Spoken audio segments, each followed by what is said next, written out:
You know, it's a bit of a tradition around here that the EP does stand-up for the final episode.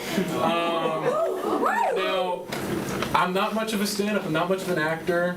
If you guys notice, I always run off the stage as soon as possible, trying to get my word count down to like 10 to introduce the episode. So, you know, don't like being in front of the lights or anything, but we're going to give it a shot.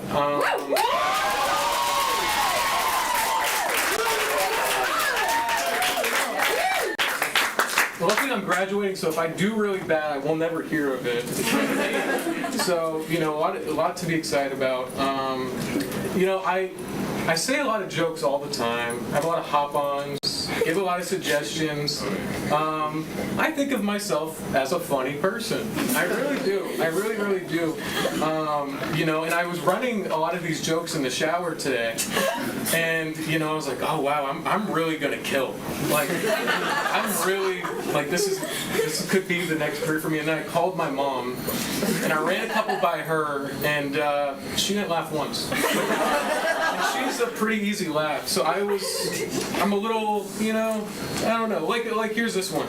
I love music. I'm super excited to see Ferris and the Farts play tonight. But especially I love oldies. I like the Beatles. I like the Beach Boys, Marvin Gaye. My favorite artist though is Bob Dylan. Because he has two first names, Robert Zimmerman. Yeah. My mom was right about that one. That was not the best. You know, not getting much better from here. A lot of good TV coming out this year. We got The White Lotus. We got Andor, The Rehearsal. But still my favorite show, the one I always put on with my sister, is Parks and Recreation. Oh, sorry, I misread that. My favorite department of government, Parks and Recreation. That was the joke.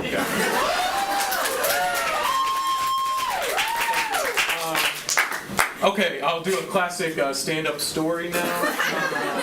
You know, this is my 8th season at the show. I've been here every semester I've been in college.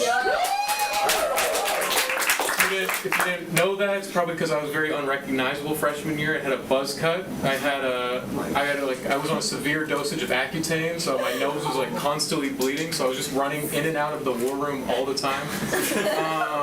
I had big glasses. I looked like the nerd emoji. But you know, I still remember when I got my first sketch picked up. It was a parody of The Most Dangerous Man, and I got my best friend and my roommate at the time, Randy Duncan, to be the star. You know, I wrote the script, and I went to table read, and I was like, oh, this is gonna crush, and it didn't. And then I was like, all right, but the rewrites, like, I'm gonna surprise everyone, you know. Linda, I know, is in the back, and she was in it too. Which shout out Linda, but. No, I mean, so we're filming, you know, Randy and I started at like 5 o'clock on a Saturday, and we're just going, and we're filming all around campus, we're walking around, then it gets to 7 o'clock, and then 8 o'clock, and then it's midnight, and then it's 3 a.m., and you know, the whole time I'm really feeling Randy Duncan wants to say something to me. Like he has something he wants to ask me, but he's just not going to do it because he's a great guy, you know, so... I'm really like, but I could just tell, you know, you can always just tell. So, you know, we're walking home, we finished around 4 a.m. It was also a 90-second sketch, so but we're walking home, and I asked Randy the question that I think is on his mind, was that even funny? And, you know, Randy, he's so positive, he's so nice. I feel like I knew exactly what he was going to say, but he threw a curveball. He said, I don't know. And I feel like, you know, every sketch has always been an I don't know. It's never gotten really, bumped up from there. You know, you can prepare, you can write, you can make jokes. You can really like kill a table read, and then you know the next week it just flops. It happens, you know. For instance, that sketch did not do well that night, but you know, there were better ones. I feel like I got to better ideas, you know, towards later in. So just a word of motivation, guys. Don't give up. Still be funny. Keep trying. Yeah, and you can end up right here. Still 4 years in, can't do stand-up.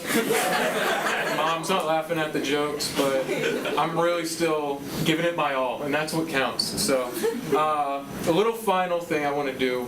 I want all the seniors to come up here, take a bow. So everybody come on up. I know. With the intro and everything, it got already too sentimental. But make some noise for all of them.